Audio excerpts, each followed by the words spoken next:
Droši vien visi zina, ka mani sauc Baiba Kaškina, un man ir liels prieks jūs redzēt šo pēcpusdienu šī gada pēdējā CERT-LV pasākumā, tradicionālajā Esi droši seminārā. Un, ja tā paskaitam, tad 6 gadi jau kopš mēs šādā ritmā strādājam, kad ir viens Esi drošs pavasarī un otrs rudenī. Rudens Esi droši ir pamazām pārvietojies par gandrīz vai Ziemassvētku Esi drošs, bet tas varbūt arī tāds laba iespēja apskatīties, kas tad ir šajā gadā tāds interesantākais bijis vai ko mēs redzam kā aktualitātes nākotnē. Programma šodienas. Pirmā daļa mums tā faktiski nebija plānots, bet ir sanācis, ka ir visi CERT runātāji, un otrā daļā mums ir viesi. Mums bija plānota prezentācija par citu tēmu, otrā, bet diemžēl runātājiem bija jābrauc komandējumā, un tāpēc nācās atlikt šo tēmu. Cerams, ka varbūt nākamajos pasākumos varēsim uzaicināt par bezkontakta karšu drošību. Varam Twitterī kaut ko rakstīt, ja ir kaut kas rakstīšanas vērts par šo pasākumu. Ir Wi-Fi bez paroles, kā pieredze rāda, šī publika nav tā, kas metās lietot šo Wi-Fi, bet ja kādam pēkšņi ļoti vajag. Un mums ir tiešraide. Labdien visiem arī, kas skatās mūsu tiešraidē. Redzam pēc pieprasījumiem un pēc informācijas, ka tiešraide kļūst arvien populārāka, cilvēki izmanto šo iespēju skatīties, un ja tie, kas skatās tiešraidē, vēlas saņemt apliecinājumu par šo skatīšanos, tad var ar mums sazināties. Tas ir iespējams. Kā parasti pēc semināra sūtīsim dalības apliecinājumus, līdz nedēļas beigām vajadzētu būt pie jums, ja gadījumi pēc neesat saņēmuši, tad rakstiet mums, skatīsimies, kas par problēmu. Un tiešraidi jau zinām, kur sameklēt. Kas tad ir tās lielās aktualitātes, ko mēs zinām par nākamo gadu? Mēs laicīgi jau esam nosprauduši datumu nākamā gada kiberšaha konferencei. Tātad nākamā gada kiberšahs 2017 būs 5. oktobrī. Mēģinam turēties pie tradīcijas, ka konference ir kiberdrošības mēneša sākumā, 1. nedēļā, un 4.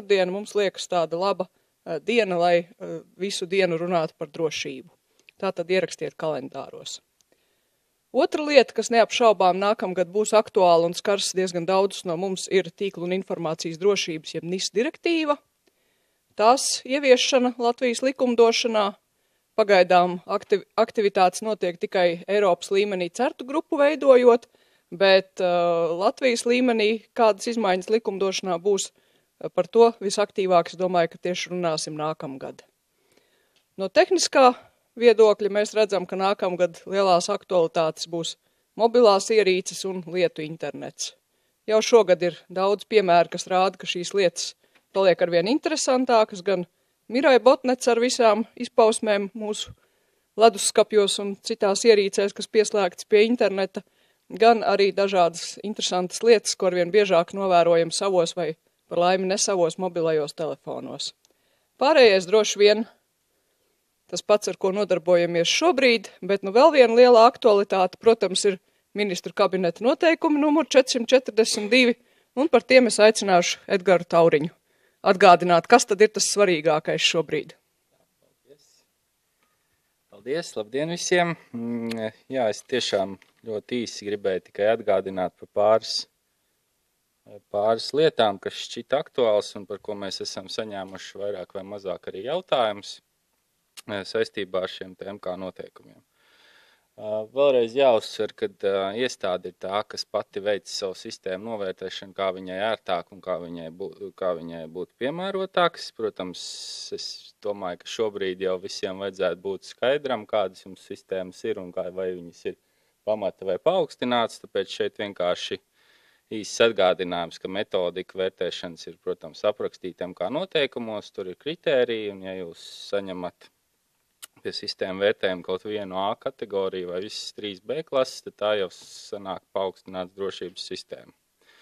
Un būtiskākais, ko es šeit gribētu uzsvērt, ir tas, ka nevajadzētu palaist, lai kādu to sistēmas definīciju jūs izvēlaties savai iestādē, galvenais ir mēģināt nepalaist garām neko no savas IT saimniecības, lai viss būtu aptverts vienā kopīgā pārvaldībā. Es tā rēķināju, ka ir laikam 18 dienas vēl līdz visu noteikumu apstiprināšanai, tā kā laiks vēl mazliet ir. Atceraties, ka visām sistēmām ir pamatdokuments drošības politika un paaugstināts drošības sistēmām nāk klāt vēl 2 noteikumi un 2 plāni. Iespēja, protams, ir visādi rīkoties ar šo noteikumu izstrādi, var to pasūtīt kā ārpakalpojumu vai kaut kā tā. Kas lūdzu, tur jautājums? Nē. Nu, lūk, bet atceramies, ka noteikums parakst un gala atbildība ir iestādes vadītājiem, un tas ir specifiski arī noteikts noteikumos. Saņemam diezgan daudz jautājumus par attiecībām ar ārpakalpojumu sniedzējiem. Tur droši vien, kad būtu vērts uzsvērt to, kad ir noteikumos grupu prasība, kas attiecās uz līgumu ar ārpakalpojumu sniedzējiem. Protams, būtu vēlams to nokorelēt arī iekšējos noteikumos, ja jūs veicat atsauces, jo droši vien, kad būtu labi, ja jūsu līgums nebūtu pretrunā ar to, kas ir rakstīts jūsu noteikumos vai ko jūs izvirzat prasībām savām ārpakalpojumu sniedzējiem. Un šo te posmu var, protams, arī izvēlēties kā iespēju izvērtēt nepieciešamo sistēmu aktualitāti vai sistēmu nepieciešamību. Varbūt, ka labāk ir atteikties no sistēmas, nekā mēģināt viņu labot, ja gadījumā tas ir vajadzīgs. Un tāpat arī virkni jautājumi ir par šo te centralizēto drošības auditu. Šeit ir tas, ko mēs šobrīd zinām.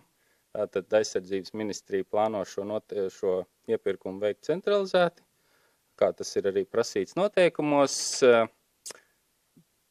Ja viss izdosies kā plānots, tad tas tiks uzsākts 18. gadā, tātad pēc gada.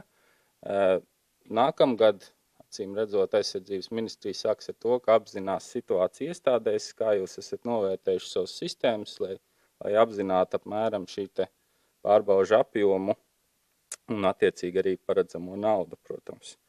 Kas būs nosacīti diezgan saprotam, bet varbūt arī netik labās ziņas. Aizsardzības ministrija noteikti prasīs arī atskaiti par šo te pārbaužu ieteikumu ieviešanu. Tātad, ja jūs izmantojat šo te centralizēto pārbaudu un pakalpojumu, noteikti būs arī jāatskaitās par to, kā jūs ieviesīsiet šos te pārbaužu ieteikumus. Tas no manas puses viss veiksmi noteikumu izstrādē un atbilstības nodrošināšanā, tad es droši vien dodu vārdu Kārlim. Es varu jau pavaicāt varbūt kādu jautājumu par šo tēmu. Tā Edgars nemaz... Vai var arī, protams, sūtīt, rakstīt vai mēģināt parunāt pārtraukumā, kā tas parasti notiek. Paldies. Paldies, Edgar. Lietas Kārļa prezentācija jau, jā. Jā, tātad, vēlreiz atgādinot, ka dokumentācijai jābūt apstiprinātai šogad, bet jebkurā gadījumā CERTS nav tā iestāde, kas staigās apkārt un pārbaudīs, vai jums ir visi dokumenti, vai viņi ir parakstīti līdz 30. decembrim un tā tālāk. Tā ir jūsu iestādes iekšējā darba organizācija. Un tas pirmais varbūt, kur tiešām kaut kāda informācija centralizēta tiks vākta, būs vēstule no aizsardzības ministrijas ar lūgumu norādīt tātad informāciju par to, kādas sistēmas ir un nedaudz specificēt, lai varētu sagatavoties šiem auditiem. Labi, tad ķeramies pie interesantākām tēmām, un es aicināšu kolēģi Kārli Podiņu. Nosaukums ir tāds ļoti neko neizsakošs, bet Kārlis tūlīt izstāstīs, par ko viņš grib stāstīt. Labdien, cienījamie klātesošie un skatītāji internetos. Tātad es esmu Kārlis Podiņš no CERT.LV un stāstīšu par atvērtajiem datiem, par vienu incidentu ar atvērtajiem datiem Latvijas interneta telpā, tātad par atvērto datu iespējām un izaicinājumiem. Tātad atvērtie dati, kas tas ir par zvēru? Tātad Rīgas domas etalona atvērto datu incidenta analīze un kaut kādi ieteikumi un secinājumi, ko vajadzētu darīt labāk un ko no šī visa mācīties. Ir sevišķi valsts un pašvaldību iestāžu IT atbildīgajiem, jo liekas, ka viņiem tas apdraudējums ir vislielākais no atvērtajiem datiem vai interesi tos atvērtos datus izmantot savā iestādē. Tātad atvērtie dati, kas tas ir? Atvērta pieeja dažiem datiem brīvai tālāk izmantošanai ir mana tāda brīva tulkojums no angļu valodas. Tātad turpinājums atvērtības ideoloģijai, tātad open source, open hardware, open content, open access, tad open data arī turpinājumā. Tas ir labi un jauki un pozitīvi un atbalstāmi, taču reizē arī samērā sarežģīti, vai vismaz noteikti nepārāk vienkārši, jo tas formulējums ir pietiekami slidens, un tas nozīmē, ka no tā vajadzētu kaut kā uzmanīties. Tātad, idea that some data should be freely available, tas uzsvers uz some, tātad, kuri dati varētu būt atvērti un atklāti un brīvi pieejami, un kuri nē, tas nav vienkārši. Tātad, skaidrs, ka visus datus nevar publicēt. Tātad mums šos datus vajadzētu anonimizēt pirms publicēšanas. Ko noteikti mēs nevaram publicēt, tātad personas dati, bet tur Latvijas likumdošanas kontekstā es negribu iedziļināties, bet tātad es gribu klasificēt tos datus, kas būtu jāanonimizē, vai tie dati, kas radīs problēmas, tātad ir tieši vai acīm redzami un netieši. Tātad tiešie dati, teiksim, vārds, uzvārds, dažādi identificējoši numuri, personas kods, pasas numurs, telefona numurs, vēl kaut kādi numuri, kas mums katram varētu būt. Bet ir arī netieši dati vai netieši veidi, kā deanonimizēt vai noteikt, kura persona atbilst kuram identifikātoram tajā atvērto datu kopā. Tātad patterns, jeb kaut kādi regularitāte zināma tajos datos, kas ļauj izdarīt dažādus interesantus secinājumus un veikt deanonimizāciju.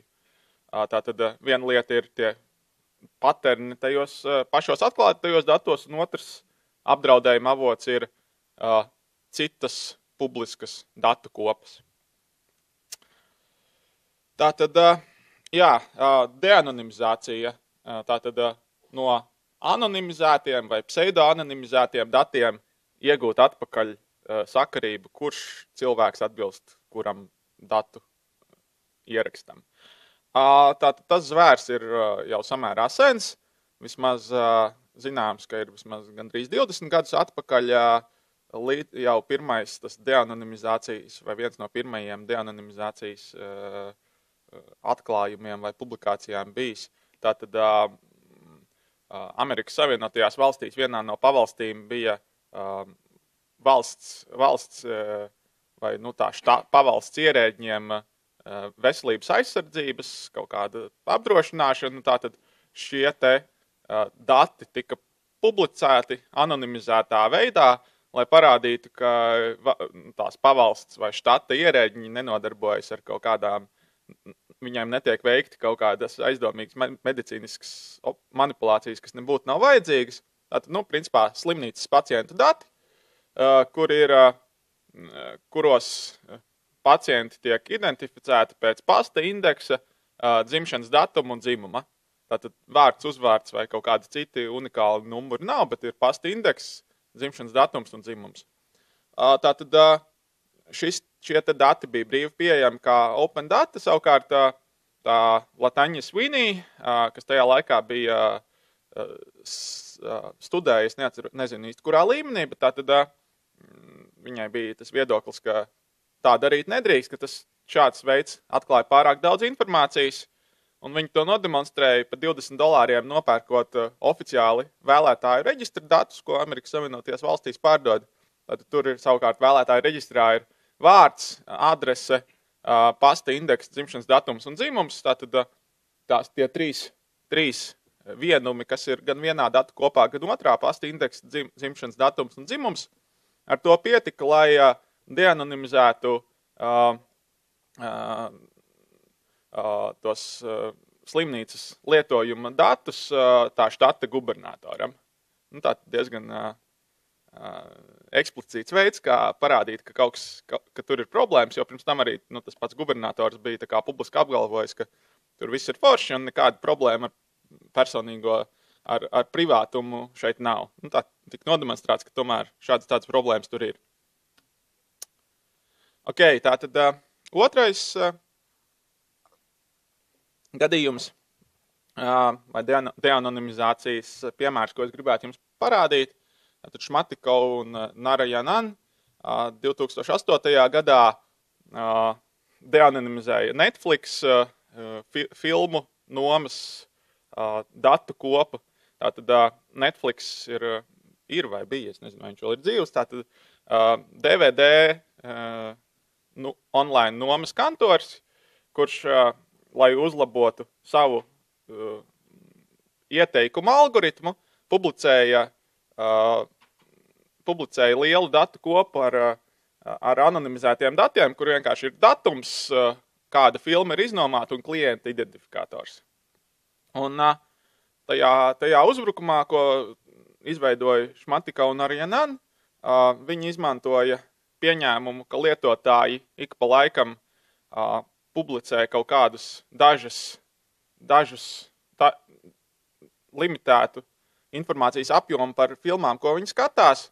Piemēram, sociālajos tīklos ir kaut kādā datumā un laikā ieraksts, ka tikko Netflix noskatījos Limuzīnas Jāņnakts krāsā. Droši vien, ka Limuzīnas Jāņnakts krāsā viņiem nav, bet ideja ir skaidra, ka šad un tad lietotāji kaut kā atklāja par savu filmu skatīšanās kaut kādu informāciju, un ar, teiksim, ļoti dažiem no šiem datu punktiem pietiek, lai deanonimizētu šo te lielo visu pilno vēsturi, un varbūt, ka tur ir kaut kāds films, ko lietotāji nebūtu negrib visiem atklāt, ka viņi ir skatījušies. Un trešais gadījums, ko es tā kā analizēšu detaļās, ko mēs šogad ar vienu savu ko-studentu izdarījām, tātad deanonimizējām Rīgas domas etalona lietojumu datus, un arī tas ir publicēts zinātnisku rakstu krājumā. Tātad tas būs, visi nākamie slaidi būs par to, ko mēs izpētījām, bet viena ļoti interesanta teorēma, tātad matemātiski pierādīts apgalvojums, ka jebkura statistiska datubāze ietekmē privātumu gan objektiem, kas ir iekļauti datubāzē, gan ārpus datubāzes atstātiem. Tātad apgalvojums, ka publicējot kaut kādus jēgpilnus datus, open data lietojumos, ka tas neietekmē privātumu, ir aplams. Tātad, jebkas, ko jūs publicēsiet, privātumu ietekmē, bet mums ir, vai samazina šo te lietotāju privātumu, bet mums ir jācenšas atrast saprātīgu balansu. Tātad starp to labumu, ko varētu sniegt open data, un tiem apdraudējumiem, kas varētu būt tajā brīdī, ja tas lietotāju privātums tiek pārāk daudz apdraudēts. Tātad visi atceramies to laiku, kad papīra biļetītes tika nomainītas ar RFID bāzētu sistēmu Rīgā 2009. gads. Tātad 7 gadus vēlāk, šī gada pavasarī, mājaslapā ar 25. martu ir datēts, ka mājaslapā ir publicēti etalona lietojumi, tātad visi braucieni 2 mēnešiem, 2015. gada februāris un 2016. gada janvāris. Es nezinu, kāpēc tikai ziemas mēneši, bet, lai būtu. Tad pāris mēnešus vēlāk bija Twitter disputs vai kaut kāda diskusija starp to Rīgas domas atbildīgajiem vai kuratoriem un Agri Krustu. Cerams, ka Agris Krusts kaut kur, tur pašā aizmugurē ir. Viņš varbūt varēs kaut ko piebilst un papildināt.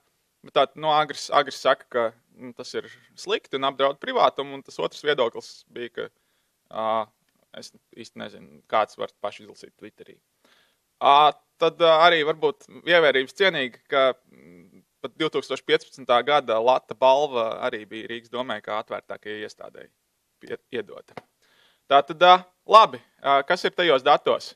Tātad ir tiešie dati, un tad ir tie atvērtie dati. Tātad tiešie, jeb papildus dati, jebkurā zilajā etalonā ir pēdējo 6 braucienu vēsture, kas ir brīvi pieejama kuram ir Near Field Communication iekārta vai dažu dolāru vērts lasītājs.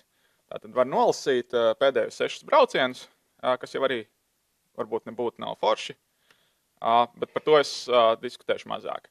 Bet atvērtie dati, tātad mums ir tie 2 mēneši, katrai dienai savs CSV fails ar ierakstiem par katru braucienu. Tātad trolejbusu, tramvaju vai autobusu parka identifikators, transporta tips, attiecīgi trolejbusu, tramvajas, autobusu, transporta identifikators, tātad maršruts, 40. vai 6. vai kaut kas tam līdzīgs, virziens, tātad no viena galapunkta uz otru vai otrādāk, un tātad ir laiks ar precizitāti līdz 1 sekundei, un tātad talona identifikators, kur tiek teikts, ka viņš ir šifrēts.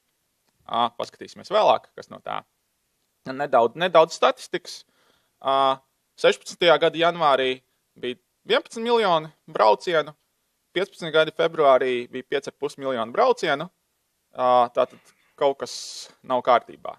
15. gada februāra datos nav tramvaju un trolejbusu, 20% trūkst tā šifrētā talona identifikatora, un mēs uzskatām, ka tie dati nav ticami. Cerams, ka tie nav arī norēķina dati, jo tas tomēr ir apmēram 5 miljoni eiro.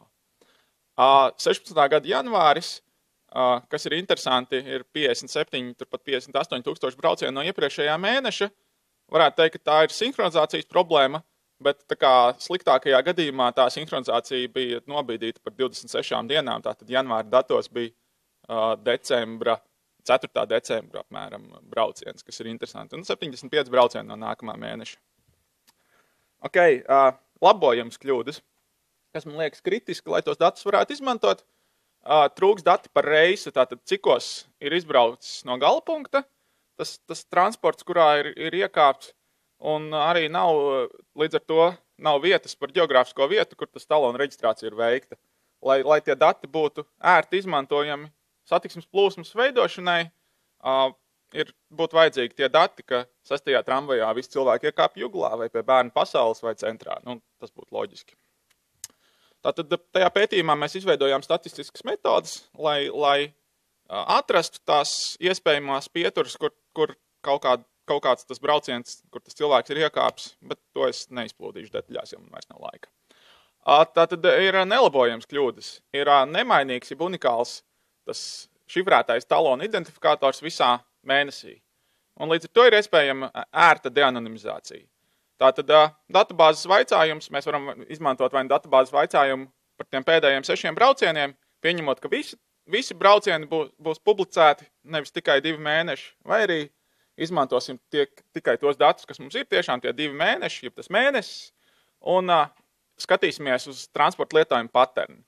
Tātad mums bija persona A, kas laipni piekrita atklāt savu transporta lietojumu un savu etalona identifikatoru. Tātad 2 transporti, 15 minūšu laika intervāli rītā un vakarā, ar to pietika, lai veiksmīgi veiktu deanonimizēšanu. Un pēc tam arī reversētu šifrēšanas algoritmu.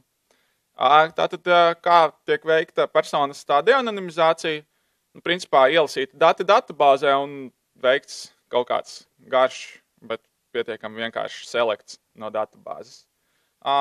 Slaidi droši vien būs pieejami, varēsiet skatīties vēlāk, nav nekas interesants. Tātad par tālāko. Kā tad reversēta tā šifrēšana? Mēs redzam, ka tur ir 9 un 10 decimālo ciparu talona identifikātori un 13 un 14 decimālo ciparu identifikātori. Tātad izskatās, ka netiek lietots kaut kāds vienota hashošana vai kaut kas tam līdzīgs, līdz ar to ir cerības uz problēmām. Tātad datu analīze saka, ka 13 un 14 decimālo ciparu tie ieraksti atbilst dzeltenajiem taloniem, jo tur ir tā kā histogramā spaiki uz 5, 10, 20 taloniem, ko parasti cilvēki pērk. Tad jūs nopērkat 10 talonu un dzelteno talonu, izbraucat 10 reizes, un tad viņi izmetat. Līdz ar to viņš visvairāk ir 10 reizes tajā mēnesī arī izbraukts. Tātad 9, 10 cipari ir pārējie, kas ir visinteresantākie. Sasortējam datus pēc publiskā talona ID, paskatāmies uz starpību, secīgiem identifikatoriem, ilgi skatāmies un tad ieraugam 3, 6, 9, 12, 15, 18, tātad trīnieka kārtas, veidot 77% no visām starpībām. Tātad atbildi ir nevis 42, kā parasti, bet 3. Tātad trīnieka pakāpes, lineārs vienādojums, kur A ir 3. Tā kā mēs arī zinām vienu pāri no tās personas deanonimizācijas uzbrukuma veiksmīgā, tad mēs varam arī noteikt to otru koeficientu B un pārbaudot, izrādās, ka tiešām Y ir 3 reiz A plus, mīnus tas 3072913. Tā kā mums bija īstenībā arī zināmi divas personas, tad var arī veikt vienkārši lineāru vienādojumu sistēmas atrisinājumu, kas ir 9. klases standarts, kā saka Valsts izglītības satura centrs. Jā, tā kā man ir jābeidz, tad, man ir 10 minūtes ideāli, tad man nav jābeidz. Un tad mēs varam iet visās detaļās. Tātad, kā iegūt tā talona īsto ID, lai tālāk pāriet uz to šifrēto ID vai publicēto ID un tad nolasīt visu Baibas vai manu vai vēl kādu citu patvaļīgu cilvēka e-pasta lietojumu vēsturi.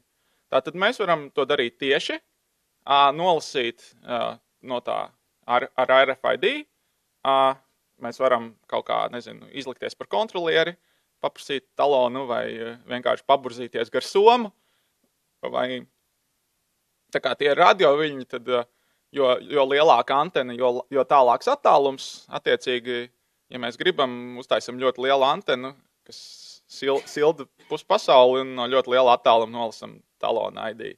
Talona ID ir arī uzdrukāts uz talona otras puses, varam arī noskatīties vai nofotografēt.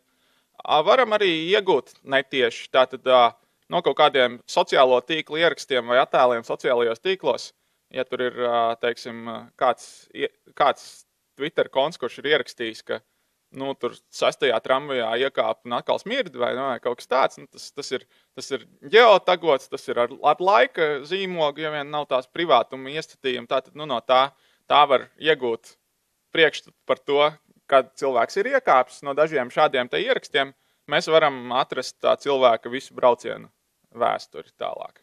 Vai arī no attēliem, ja ir tur kāds nofotografējis kaut kādus zīmīgus objektus pa tramvaju vai autobusu logu, varbūt, ka no tā arī kaut ko var izdarīt. Bet, tie tādi sarežģītāki. Tātad, kas no tā? Un tad.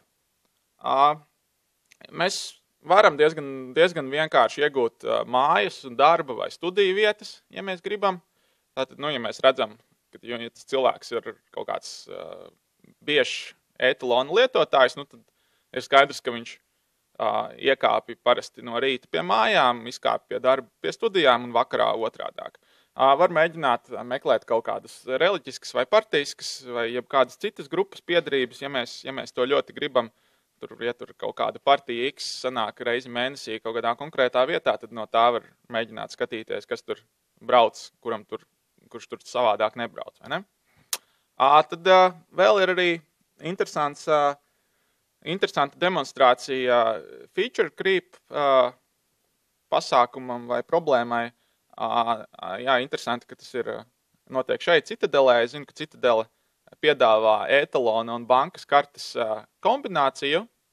Tātad, ja mēs zinām talona identifikātoru, ko mēs varam nolasīt pa radioviļņiem, tātad mēs varam mēģināt noskaidrot bankas kartes derīguma termiņu.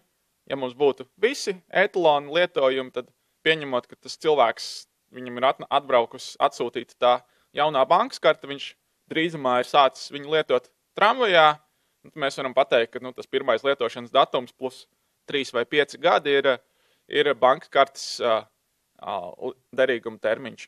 Nav ļoti realistisks uzbrukums, bet droši vien, ka Payment Card Industry Compliance varētu nebūt priecīgi par šādu lietu. Tātad, ko darīt? Lietotājiem mēs varam sākt uzvilkt kaut kādu tinfoil hat vai ne, un sākt lietot RFID drošus konteinerus, vienreizējos etalonus, bet problēma ir laikam tā, ka, lai izmantot kaut kādas sociālās privilēģijas, kas ir pensionāriem, masturīgiem un vēl kādām citām grupām, tad savu privātumu jūs aizsargāt īsti nevarat. Bet sistēmas turētājiem tas ieteikums lietot kriptogrāfiski drošas jaucēju funkcijas vai random skaitļu ģenerators un lietot unikālu salt vērtību katrai dienai vai ģenerēt katrai dienai jaunus tos identifikātors.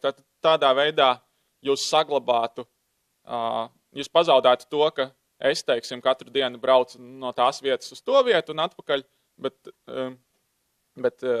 tie dati, manuprāt, nav tik svarīgi, lai optimizētu transporta plūsmu. Tātad, ko darīt? Domā dari, paņemts no LMT, kā konferences ģenerāls sponsori, ievērojam secību. Tātad padomājam divreiz, jo tās problēmas ir vairs nav salabojams. Tātad šie dati, kas bija publicēti, viņi kā vairs nav publicēti, bet visi, kas vēlējās, tos jau sen ir nokopējuši. Savukārt sistēmas arhitektiem un programmētājiem, labi, tas jāuztver kā joks, tātad, nepieciešama pamatskolas izglītība, bet vēlams vairāk, bet tātad es nodemonstrēju, kā ar ļoti vienkāršām zināšanām un bez kaut kādas augstākās matemātikas ir iespējams tikt atpakaļ pie īstajiem identifikatoriem, tātad, nelietot paštaisītus risinājumus, izmantot kriptogrāfiski drošas jaucēju funkcijas vai random skaitļu ģenerators vai ko tam līdzīgu.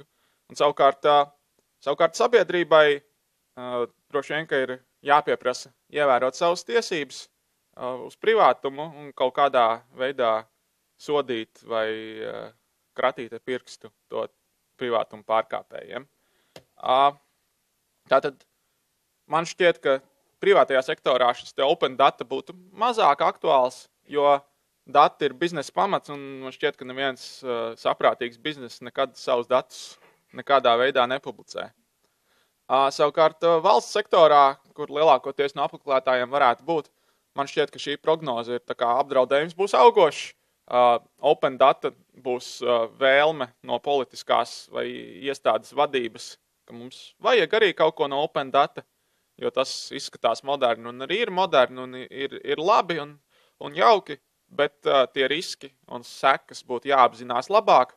Un man šķiet, ka priekš tā arī vislabāk palīdz tās neveiksmes, kas gadās mums pašiem, jo tas, ka mēs izlasām, ka kaut kur Amerikā vai Eiropā ir bijušas kaut kādas problēmas ar open data un ir veikta deanonimizācija, tā ir viena lieta, bet ja tas ir noticis mūsu pašu dārziņā, tad droši vien, ka tas labāk iesēžas atmiņā.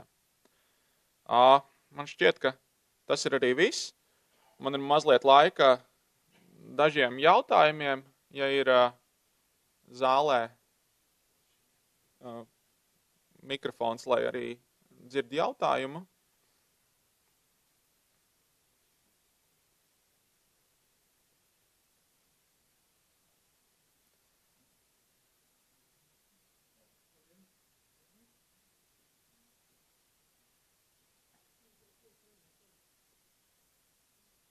Varbūt otru.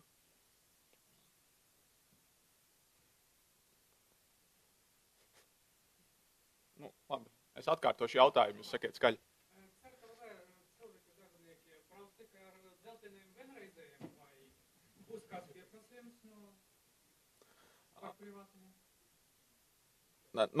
Pieprasījums, es domāju, ka es padomātu divreiz, jā, protams, ir ērtības no tiem ilgreizējiem un daudzreizējiem, bet, es nezinu, droši vien agris brauc tikai ar dzelteno, vai ne? Tas ir atkarīgs no tā, cik jūs...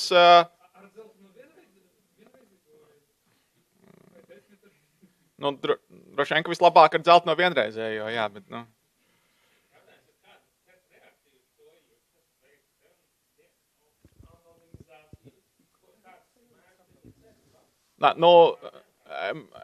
mēs aizsūtījām to uz Rīgas domi, viņi ir izņēmuši tos datus ārā, bet, kā jūs teicu, tas līdz galam īsti neko neatrisina tālāk, mēs nekādas mērus nevaram, negribam pieņemt, mēs pastāstam par to, kas ir noticis, un es ceru, ka mums nekādas administratīvas funkcijas kaut ko sodīt un sarāt un sapērt nebūs, jo tad mēs pazaudēsim savu garu.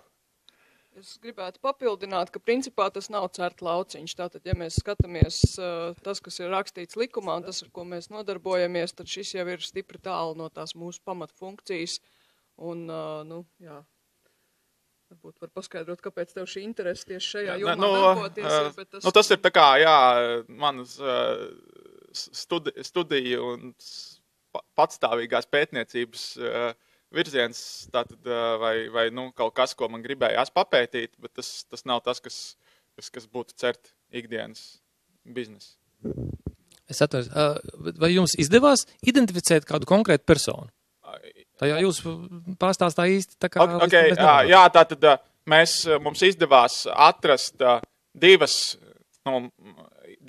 kolīzijas, tātad divus pārus, kur ir publicētais talons un īstais talons, divi numuru pārus. Mums ir arī formula, kas ļauj jebkuram patvaļīgam etalonam paskatīties, ko jūs darījāt pirms gada februārī un pirms 2 gadiem kaut kad tur decembrī.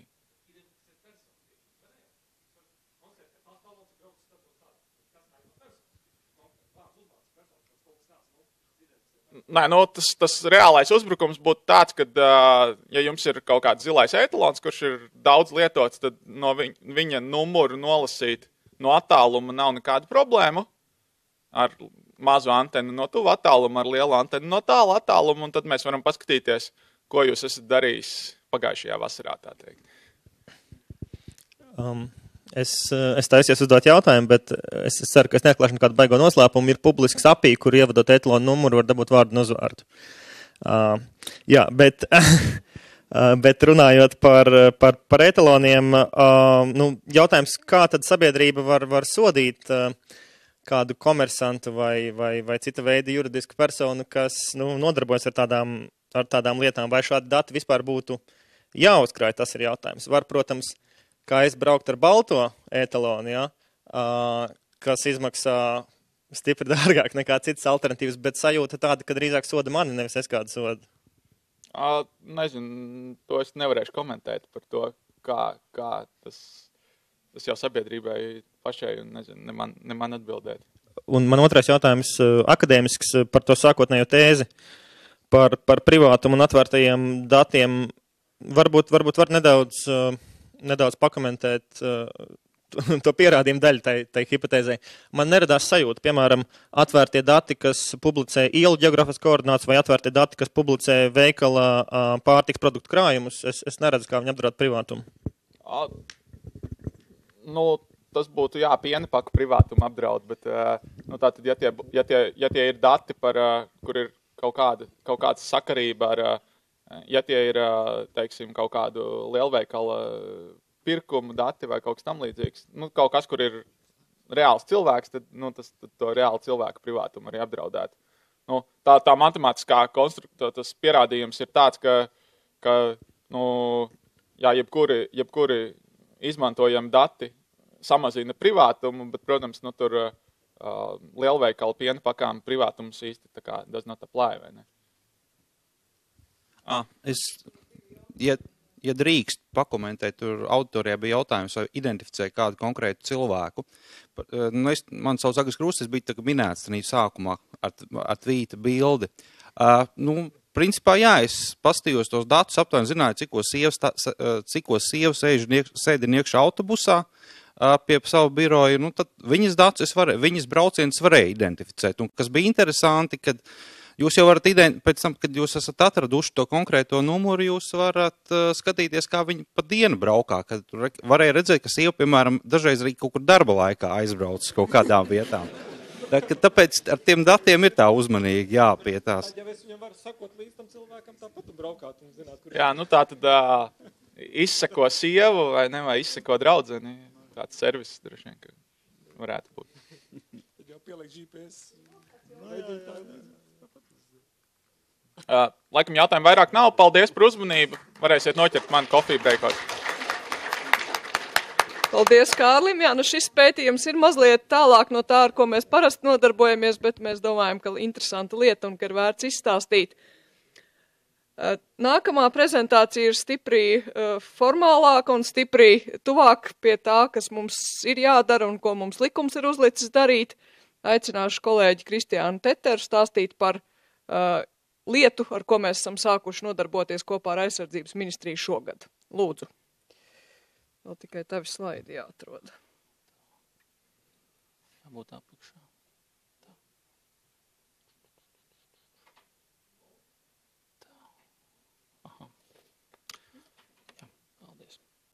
Labdien, mani sauc Kristiāns Teters, un es centīšos jums izstāstīt par elektroniskās identifikācijas uzraudzības komiteju, tās mērķiem, lieta par elektronisko identifikāciju, kā arī nobeigumā par uzticamības pakalpojumiem. Ja mēs gribētu apzīmēt elektronisko identifikāciju, tad tā ir elektroniski veiktas personas, fizisks vai juridisks, pārsvarā fizisks, identitātes pārbauda, atbilstoši noteiktiem drošības kritērijiem. Teiksim, katram elektroniskam pakalpojumam balstoties uz neprecīzas autentifikācijas radītiem riskiem, jeb impersonifikācija ir noteikts līmenis, kādam ir jābūt autentifikācijai. Tiek pielietot vairāki faktori.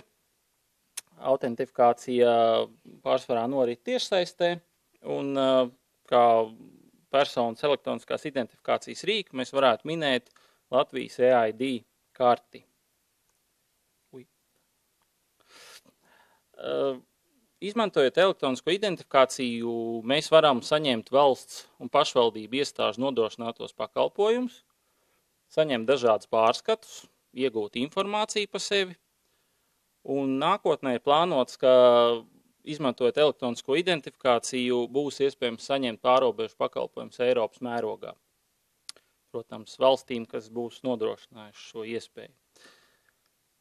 Normatīvais regulējums Latvijā par šo būtu minams fizisko personu elektroniskās identifikācijas likums, kas tika izveidots, lai veidot vienot tiesisko ietvaru, kas elektroniskā vidē regulētu dažādu pieejamu un praksē pielietoto identifikācijas līdzekļu izmantošanu. Uz doto brīdī uz šī likuma pamata tiek izstrādāti ministru kabineta noteikumi, kas pārsvarā reglamentēs šī likumā minētos kvalificētos identifikācijas pakalpojumu sniedzējus, tostarp kvalificētu identifikācijas pakalpojumu sniedzēju, kā arī kvalificētu paaugstināts drošības pakalpojumu sniedzēju. Vēl vēlētos pieminēt, ka likumā ir minēt arī veidi, kādā veicama identifikācija izmantojot nekvalificētu līdzekli. Un novembrī ir apstiprināts ministra kabineta noteikumu numuru 695, kas ir elektroniskās identifikācijas uzraudzības komitejas nolikums. Ja interesi ar to var iepazīties. Normatīvais regulējums Eiropas Savienības līmenī par šo jautājumu ir krietni plašāks. 2014. gadā tika pieņemta tā sauktā EIDAS regula, kas aizstāja iepriekš lieto direktīvu par kopienas elektronisko parakstu sistēmu, un atšķirībā no šīs te direktīvas regulā tvērums ir krietni plašāks. Šeit var redzēt, ka direktīvas nosacīti sadalās tā kā divās daļās. Viena daļa ir par elektronisko identifikāciju, kas ir drusku mazāk, un tad pārējais ir par tā sauktiem uzticamības pakalpojumiem, kas ir e-paraksti, e-zīmogi, laika zīmogi, arī tīmekļa vietņu autentifikācija, elektroniski reģistrēta piegāde, kvalificēto elektronisko parakstu radīšanas ierīces,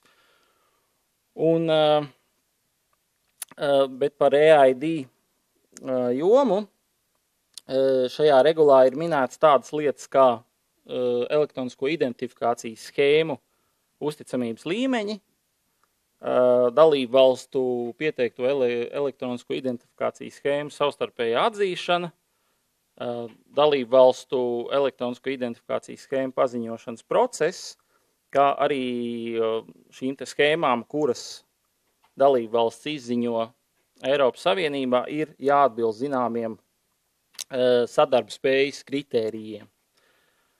Regulai ir izveidot arī pakārtotie dokumenti, kas pārsvarā reglamentē tehniskās prasības un tehniskās prasības, marķējumu, paziņošanas procesu, dažādu pārbaužu veikšanas procesu. Ja mēs runājam par standartiem šī jomā, tad var izcelt trīs nosacīti tehniskās specifikācijas, kas ir ļoti radniecīgas savā starpā. Sevišķi tas būtu sakāms par ISO 29115 standartu, kā arī uz šī lielā mērā uz šī standarta balstīto Stork projektu, kas noslēdzās pagājušo gadu, un kurš bija tendēts ar mērķi attīstīt šos te pārobežu pakalpojumus Eiropas mērogā.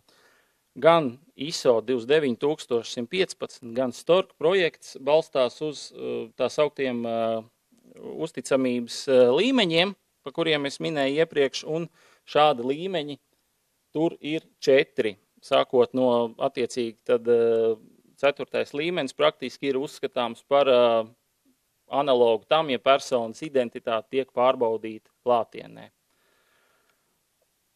Un uz ISO 29115 standarta bāzes Eiropas komisija ir izveidojusi īstenošanas regulu 2015/1502, kurā ir no šiem te 4 līmeņiem nosacīti savilkts uz 3, un šī te īstenošanas regula nosaka schēmu, kas tiks paziņots Eiropā tehniskās prasības. Attiecīgi, ja šī te schēma atbilst vai nu zemām, būtiskam vai augstam līmenim, kur augsts līmenis, kā jau es minēju, ir tas pats, kas, ja personas identitāti pārbauda klātienē, tad šo te schēmu var paziņot Eiropas līmenī. Mazliet par pārobežu autentifikāciju, kā tas strādā. Te man ir tāda bilde ar 3 Eiropas Savienības dalību valstīm - Spānija, Slovākija un Beļģija.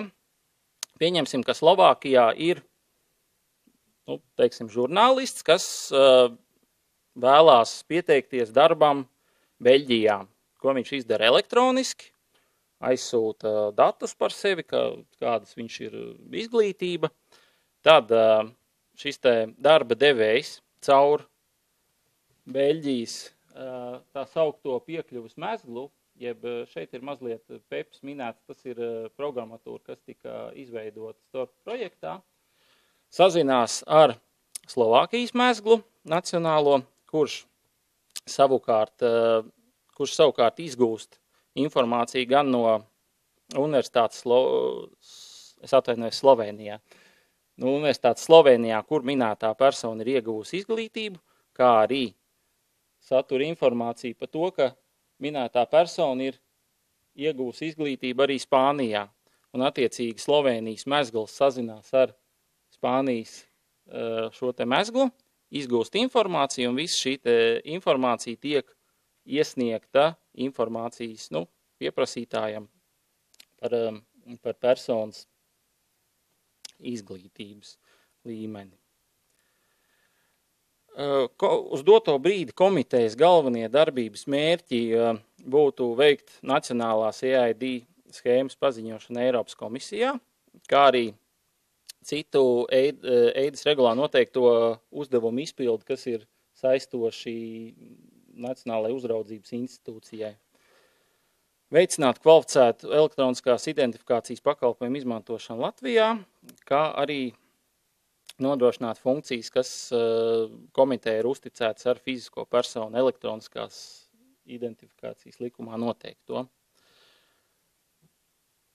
Jau tuvākā nākotnē komitejas uzdevuma klāsts papildināsies arī ar uzticamības pakalpojumu pāraudzību, ko līdz tiks veikti grozījumi elektronisko dokumentu likumā, kā arī tam pakārtotajos ministru kabineta noteikumos.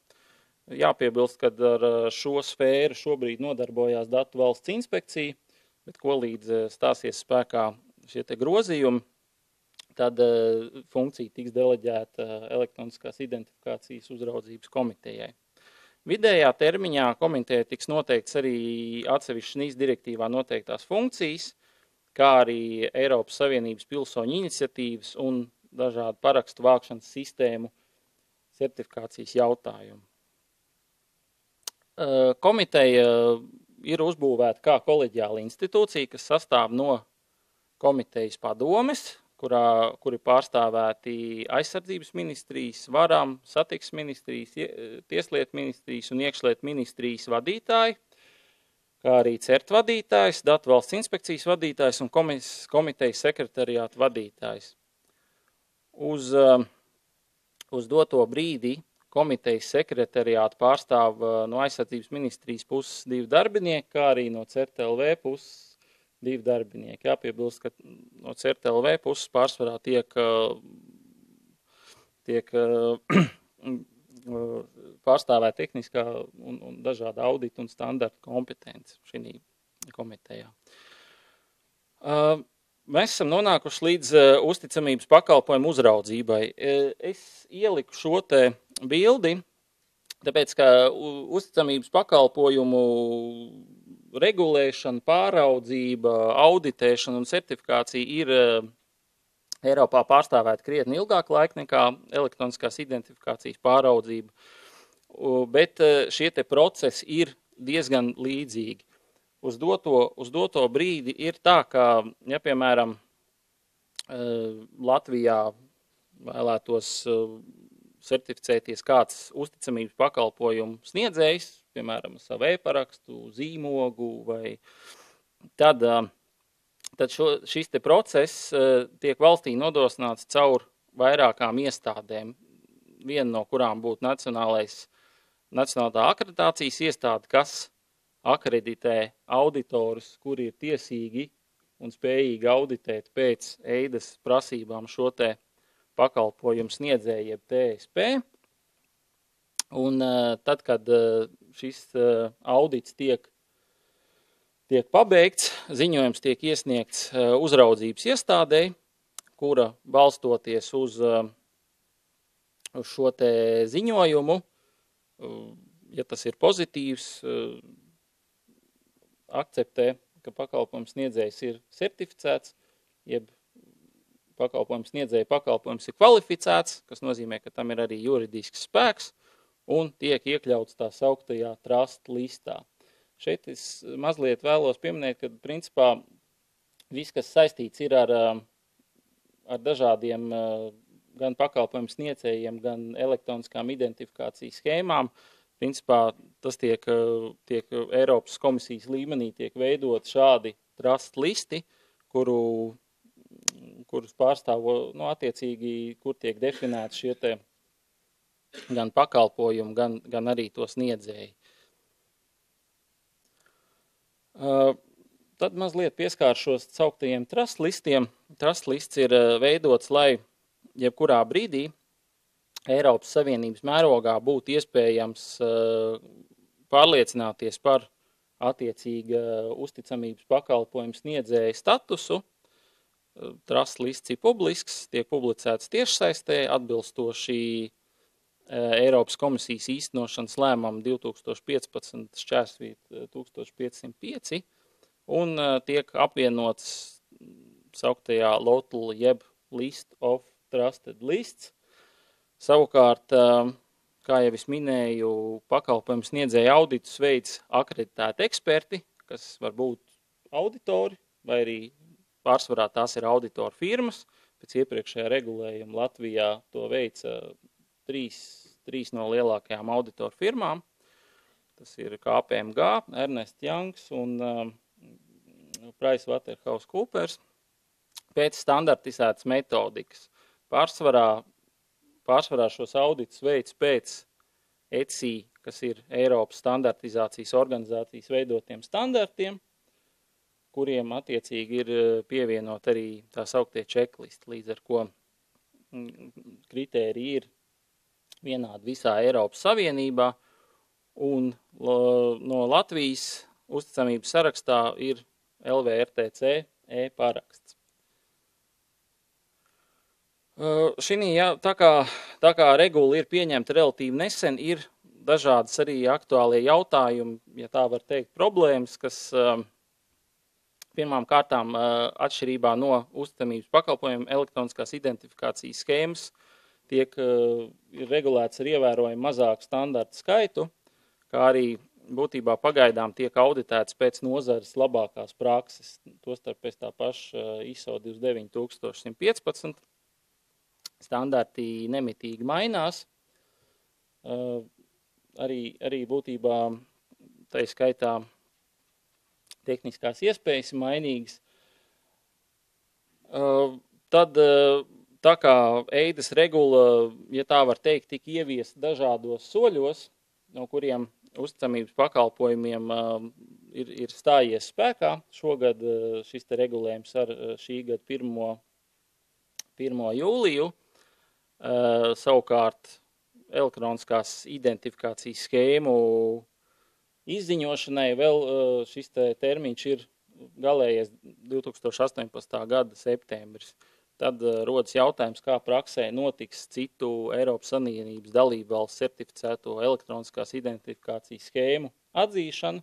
Tostarp arī lielākoties tās varētu būt dažādas nacionālās schēmas, līdzīgi mūsu EID kartē. Kā arī tā kā regula nomainīja direktīvu, ir mainījušās auditēšanas prasības, līdz ar ko, piemēram, visā Eiropas Savienībā šķiet pašlaik uzticamības pakalpojums var auditēt, negribu sameloties, bet varētu būt, ko uz vienas rokas pirkstiem var izskaitīt šīs te auditoru firmas. Tad ir pāris saites, kuras, ja šis jautājums interesē, var apmeklēt. Principā laikam viss. Paldies par uzmanību. Labprāt uzklausīt jautājumus, ja tādi ir. Kāda roka? Laikam nē. Paldies, Kristiāna. Jā, šī tad apkopojot, es domāju, ka par šo lietu dzirdēts bija arī iepriekš, ka Latvijā ir jāveido kompetentā iestāde vai komiteja, un tas galvenais ziņa, ko mēs gribējām pateikt, ir, ka viņa ir izveidota, ir ministru kabineta noteikumi, kas nosaka, ko šī komiteja dara, un pie mums arī ir 2 cilvēki ar kompetenci tieši šajā jomā, lai darbotos par tiem jautājumiem, kas nepieciešami šai komitejai, bet labā ziņa ir tā, ka tajā brīdī, kad cilvēki nav aizņemti ar komitejas darbiem, tad viņus mēs iesaistam citos projektos, kas varbūt mēdz būt arī interesantāk un saistošāk no mūsu viedokļa raugoties. Bet pēdējā prezentācija pirms kafijas pauzes ir pagājušā seminārā Gints visiem patika visvairāk. Un tagad Gints runā atkal.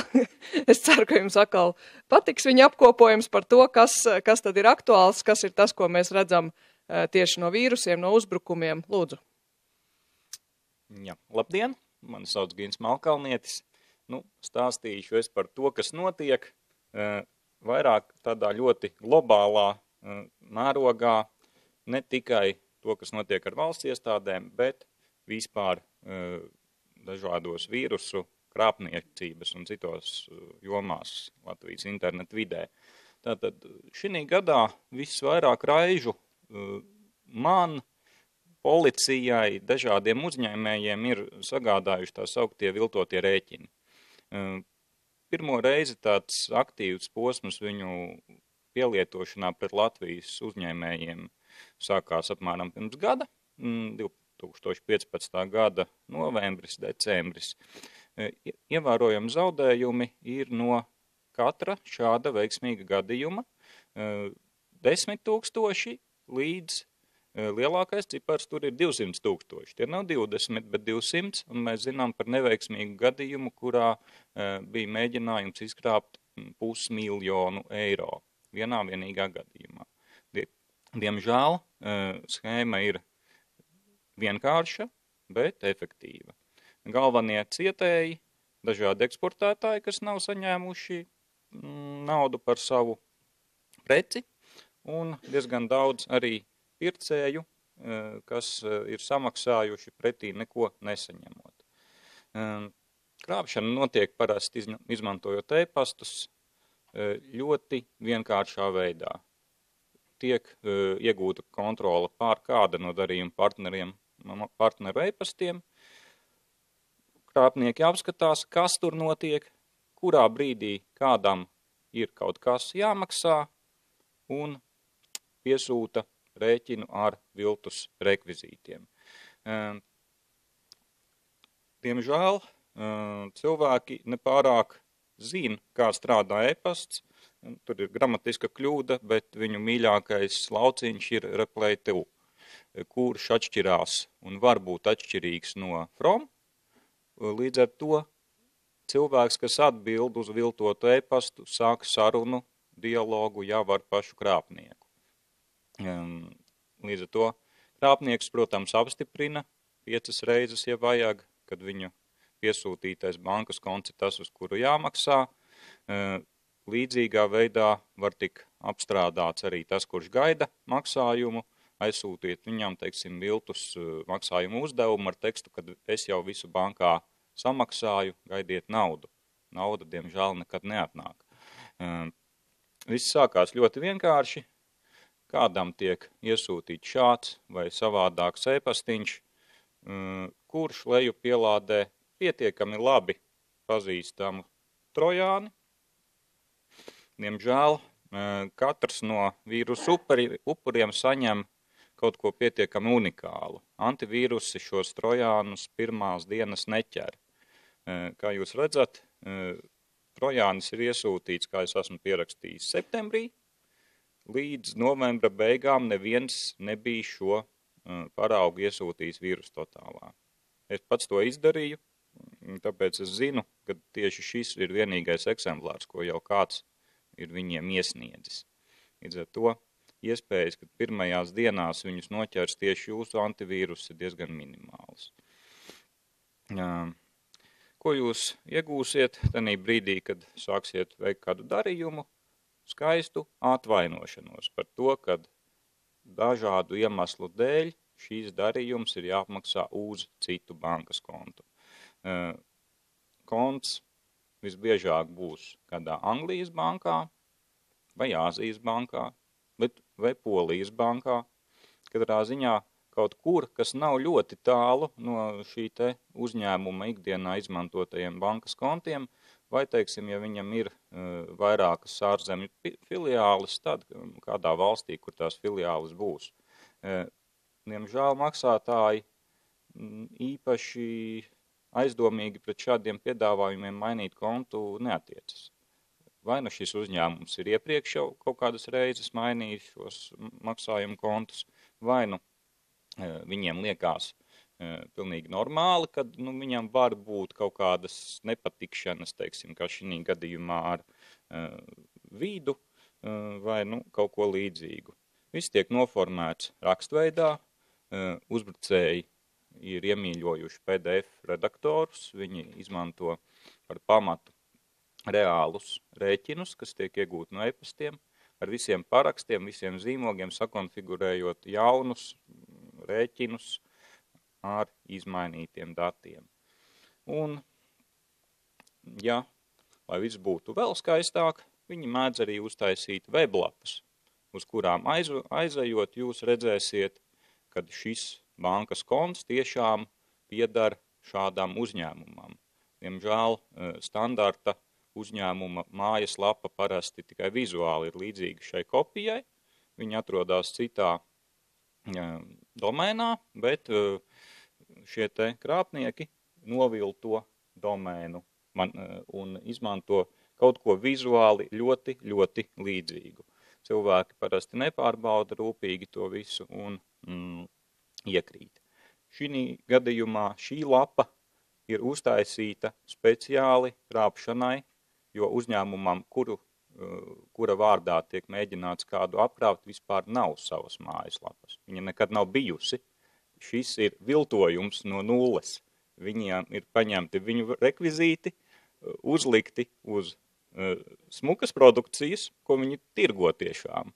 Un kādā brīdī tur parādīsies tādi bankas konti, kādi būs nepieciešami krāpniekiem. un cilvēki mēģinās samaksāt. Protams, visvienkāršākais ir veids, kad kāds samaksā vienkārši ne par ko. Par šo stāsts par šo turpinās arī otrā veidā. Viltus loterijas, viltus mēģinājums kaut ko iedot, arī ir veids, kā zaudē naudu, daudz mazāku gan kā pirmajā gadījumā, bet tomēr cilvēkiem, nezinu kāpēc, ir pastiprināta uzticamība reklāmām Facebookā. Nezinu, kāpēc tas tā, bet šķiet, ka tas tiešām strādā. Šeit ir weblapa, kas saucās facebooks.com, kur O vietā ir 2 nulītes. Pilnīgi reāls domains, viņš strādā vēl ar vienu. Diemžēl viņš ir reģistrēts caur viltus firmām un nav tik viegli viņu aizvērt. Bet šī krāpšana ir specifiski, izskatās, ka sagatavota Latvijas videi. Smukas noformētas bildītes, smuks lapas kods, pēc kura mēs redzam, kad vinnē absolūti visi. Ja ne pirmā griezienā, tad noteikti otrajā, jo pirmajā jūs iegūsiet papildus griezienu. Šeit īsti nevar izlasīt, bet šeit ir pirmās darbības, kas dod jums iespēju griezt otrais, tad jūs otrais uzgriežat un vinējat. Cilvēki vinē, lai tālāk noformētu šo te laimestu, tiek ieteikts padalīties ar šo laimi ar 10 citiem draugiem, aizpildot šo te WhatsApp pieteikumu. Jūs varat piespamot vēl 10 draugu tālruņus ar saitēm uz šo viltus loteriju, bet, diemžēl, tad, kad jūs esat to izdarījis, spiežat turpināt, jums nepiedāvā vairs iPhone. Jums piedāvā uzinstalēt jūsu tālrunī antivīrusu. Pilnīgi normāli antivīrusu. It kā nekas tāds ļoti kaitniecisks, bezmaksas antivīrus. Vienīgā nelaime, kad ja mēs izlasam šai lapai apakšējā lauciņā esošo sarakstu, jūs abonējat bezmaksas antivīrusu pat 2,90 nedēļā. Nedēļā, nevis mēnesī. Jūs esat parakstījies uz nezināmu pakalpojumu un apņēmies samaksāt par viņu katru nedēļu. Šeit ir arī, protams, kods, kā jums no tā varat tikt galā un atrakstīties. Teiksim, ja jūs to pamanīsiet, parasti pēc pirmā telefona rēķina, tad šo pakalpojumu pārtrauksiet, bet, diemžēl, jūs vai arī 10 jūsu draugi jau būs paguvuši kādus, 10 eiro apmēram samaksāt krāpniekiem. Lūk tāds. Protams, ne visa nauda nāk tādā veidā, kad lietotājs pats jums viņu pārskaita. Noziedzniekiem arī ir dažreiz jāpapūlās. Šifrējošie antivīrusi ir vēl ar vienu populāra metode. Viņu, teiksim, nodarītā zaudējuma summa katrā individuālā gadījumā ir mazāka nekā šiem viltus rēķiniem, bet, diemžēl, no viņiem cieš absolūti visi lietotāji, gan iestādes, gan mājas lietotāji. It sevišķi tie, kam nav pietiekami labi sakārtota rezerves kopiju veidošana, jo vīrusi dzēš shadow kopijas, dzēš principā visus viņiem atpazīstamos backup failu formātus, tādēļ iesakām izmantot, teiksim, backup risinājumu, kas atslēdzas no backupojamās iekārtas un nav pēc tam vairs sasniedzams,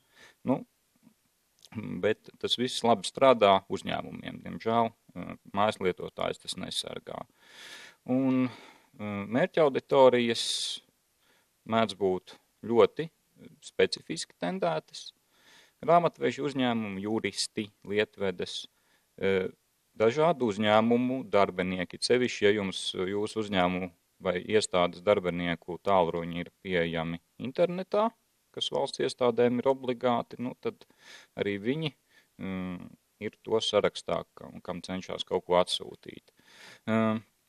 Visbiežāk tie ir inficēti dokumenti, kas satura makrokodu vai arhīvi ar skriptiem. Diemžēl cilvēki īsti neatšķir vai necenšas atšķirt, kas tas tāds ir, kas viņiem ir atsūtīts. Vai viņiem vajag WSF failu atvērt, vai varbūt JavaScriptu atvērt. Viņi vienkārši atvērt, tāpēc, kad ikonas, kas apzīmē šos dokumentus, ir visbiežāk līdzīgas PDF-am, līdzīgas kaut kādam Excelim vai Wordam un inficējas ar vīrusiem. Izskatās tiešām ticami. Šāds dokuments arī ir inficēts, un ja jūs divreiz uzspiedīsiet uz bildītes fonā, jūs īstenībā apstiprināsiet ar 2 pogu spiedienu, pirmajā reizē ieslēgsiet makro palaišanu, ko jūs neredzēsiet, bet fonā tas notiks, otrā reizē jau izpildīsiet kaitīgo kodu. Nu, šādi veida dokumenti nav tas biežākais, bet pietiekami kaitīgi, kā cilvēki paši to nezinot palaiž šos vīrusus. Jā, uz mūsu Latvijas ierobežoto tirgu tā pavisam nospecificēts bija tikai CTB lokers, kas praktiski vairs nav sastopams. Nu, izplatībā ļoti reti mēs viņu redzam. Nu, tā vietā ir dažādi lokī un kript un tam līdzīgu failu varianti, kas, nu, principā ir stipri līdzīgi viena vīrusa atvasinājumi. Jā, pārējie nav centušies tā kā CTB lokers, kas bija iztulkots latviski un specifiski pielāgots mūsu tirgumu. Nu, pārējie šifrējošie vīrusi daudz plašāk mērķē uz savu auditoriju. Internetbanku datoru vīrusi vēl ar vienu pa laikam mēs viņus sastopam. Tiesa uz kripteru un šo te viltus maksājumu fona viņu izplatība nobāla. Nobāla tīri dēļ nodarītajiem zaudējumiem, jo lietotāji laikam ir tomēr pārāk uzmanīgi un tās ielaušanās viņu internetbankās nav vairs tik vienkāršas. Bet nu, tas teiksim, arī nav populāri vairs uzbrucēju vidū. Jā, nu, internetbankas nav tā mīļākā lieta krāpniekiem, kā tieši viņas apzagt, bet, nu, daudz vieglāk ir paprasīt, lai cilvēki paši kaut ko pārskaita. Bet pēdējos Zeus variantos mēs vēl ar vienu redzam konfigurācijā, kad Latvijas bankas vairākas no viņām ir ieinteresēto sarakstā, un kad, ja cilvēki apmeklēs kādu no tām, tad vīrusi mēģinās pārtvert šos maksājumus. Trešais veids, kā piespiest cilvēkus samaksāt, principā neko nedarot. No sērijas dodiet visu naudu man, ir tā sauktie DDoS for Bitcoin, jeb šo armādas grupas izspiešanas uzbrukumi. Šādas līdzīgus e-pastus vairāk Latvijas uzņēmumi ir saņēmuši jau pagājuši gadu, un arī šogad vairāki no viņiem ir redzēti, bet reāli DDoS uzbrukumi nekad nav notikuši. Šie izspiedēji vienkārši blefo, un blefo viņi tīri veiksmīgi. Mēs esam paskatījušies pāris viņu izmantotos Bitcoin maciņus, un nopelnītās summas ir vairāki 100,000 dolāru bitkoinos. Tāpēc, ja blefo pa lielām, tas dažreiz izdodās. Kā justies drošam, nekomunicēt ar izspiedējiem, padomāt, kāda servisi jums ir kritiski, laikus sagatavot kritiskākos no tiem, teiksim, kaut kā darbībai ierobežota internetu pieejamības apstākļos, nu, ja iespējams, varbūt varat kaut kādus cloud pieslēgumus izmantot vai nu, vismaz saprast, kas tiešām jums būs vajadzīgs. Bet, nu, kā jau es teicu, šie pagaidām ir tīri blefošanas uzbrukumi. Tātad, to jau es teicu. Nākošais, kas tiešām uzbrūk, ir IoT. IoT, kas var būt jūsu teikana, jūsu leduskapis, varbūt kādām viņa mājas videokamera. Ja nemaldos, šeit ir viens speciālists, kas par videokameru drošību varētu pastāstīt daudz vairāk, bet jā, šīs lietas ir pietiekami nedrošas, pietiekami viegli uzlaužamas, lai viņas būtu populāras. Arī Latvijā iekārtas, kas ir iekļautas tā sauktajā Mirai botnetā, vai šobrīd jau varētu teikt atvasinājumos no viņa, kur katrs ir paņēmis izējas kodu un pielabojis savām vajadzībām, ir pietiekami daudz. Parādoties jaunā gada gadžetu pirkšanas bumām, gan jau būs atkal jaunas, jo kurš gan nevēlās internetam pieslēgt teikānu, bet, skatīsimies, ko nesīs nākotne. Mēs pagaidām šos Mirai botnetā esošos identificējam, mums ir sensoru dati. Ja kāds ir jau saņēmis vai saņems no internetu pakalpojumu sniedzējiem ziņojumu par Mirai, tad nemeklējiet parastajos datoros, tas ticamākais būs kāds verķis, kāda videokamera vai kas tāds, kas būs viņā iekšā. Vairums Mirai botu pagaidām ir Amerikā, un arī lielu DDoS gadījumu skaits tomēr pamatā ir Amerikā.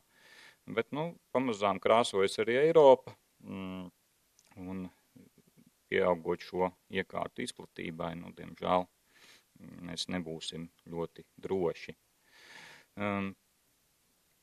Pišķerēšana principā ir ļoti daudzu uzbrukumu sākums, jo, cilvēku personas dati, e-pastu sarakstē, tas, ar ko var sākt ļoti daudzas lietas. Populārākā neapšaubām ir Google, tās konts ir tas, kas ir nepieciešams pasvordiem, un, protams, nepieciešams uzbrucējiem, un, protams, kad vislabāk nozagt paroli ir paziņojot, kad viņa jau ir nozagta, vai kad viņa tiek mēģināta zakt. Šeit ir tipisks biedēšanas e-pasts, kurš nāk no mail.com domēna, kas nav Googles, bet kurš tikai satura saiti uz šādu te vietni, kur jūs varat it kā ievadīt savu pasvordu, bet, protams, nodot to uzbrucēju rīcībā. PayPals arī ir ļoti iemīļots. Šeit gan ir mēģinājums pamatā tikt pie jūsu naudas, ja jums kaut kas tāds ir PayPalā saglabāts. App Stores un vispār Apple konti arī ir ļoti iemīļots mērķis uzbrukumiem. Un Apple ID ar visu to saistīto infrastruktūru, no kura var tikt arī pie jūsu bildēm, pie jūsu filmām, citām lietām, ko iespējams var izmantot kā savādāk, tas arī ir tas, kas tiek pakļauts uzbrukumam. Nevienmēr tas viss ir ļoti labi noslēpts. Source codes, protams, pastāsta mums, kad šis ir kāda puiša privāts projekts, ar ko viņš skamo ārā Apple paroles. Varat aizrakstīt viņam Facebookā, bet tā ir. Cilvēki neskatās source kodus un tāpēc iekrīt uz kaut ko tādu. Jā, draugiem LV paroles arī bija iemīļots mērķis mūsu pašu latviešu jauniešiem. Piezīmēsim, ka bija. Es ceru, ka kādu laiku tas vairs nebūs tik iemīļots mērķis, jo, puiši šobrīd ir pārdomu procesā un gaida tiesu par šo visu. Bet mums ir vēl daži servisi, Inbox, kas arī neskapēc ir interesants uzbrucējiem un arī to fišo. Un šeit ir galīgi ne inbox LV adrese. Tā kā, viņi ir pietiekami populāri, ir jābaidās arī no viņu konta izkrāpšanas mēģinājumiem. Lūk, tāds ir īsumā tas, kas ir noticis. Ļoti sāpīgi uzņēmumus skar šie viltus rēķini. Šifrējošie vīrusi skar absolūti visus, sākot no vecmāmiņas laukos, kas paliek bez savām bildēm, beidzot arī ar uzņēmumu, kam tiek sašifrēti serveri, nepieskatītas iekārtas, no kurām lielu daļu lietotāji pat īsti nevar pārkonfigurēt. Vai arī, ja pārkonfigurē, tad viņi konstatē, ka ražotāja firmvāre jau sevī satur kaut ko aizdomīgu vai nedrošu. Tas ir nākotnes tāds aktuālais apdraudējums, kas kļūst arvien aktuālāks. Pikšķerēšana pati par sevi vēl arvien tiek mēģināts izkrāpt gan draugu, draudzeņu paroles, gan pilnīgi visu lietotāju piekļuvas datus. Visbiežāk motivācija tam ir vai nauda, mēģinot, kaut kādā veidā piekļūt caur šiem piekļuvas datiem jūsu bankas kontam, PayPalam, vai arī informācija, ko varētu nopārdot kādam citam, vai vienkārši no jūsu konta izspamot maksas reklāmu, par klikšķināšanu, uz kuru šis uzbrucējs saņems kaut kādu nebūtu atlīdzību. Apmēram tā.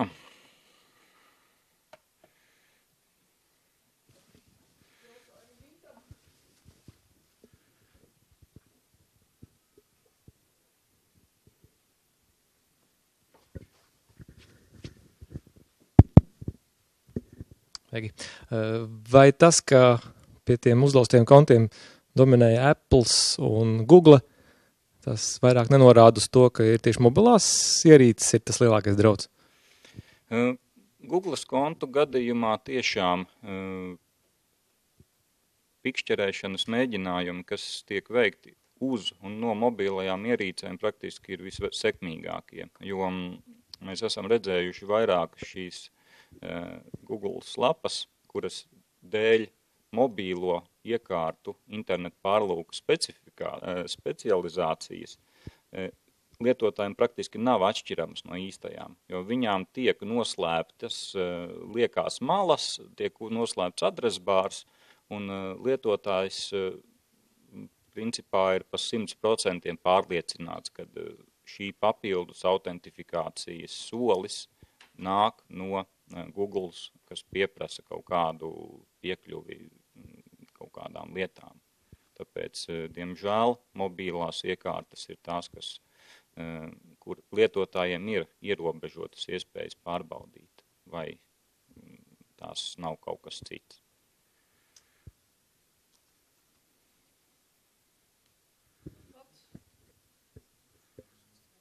Paldies, Giņ. Paldies, un tagad kafija. Es domāju, 20 pāri mēģinām nākt atpakaļ, ātrāk sāksim, ātrāk beigsim. Kafija un bulciņas, un pēc tam vēl pāris tēmas.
runātājs.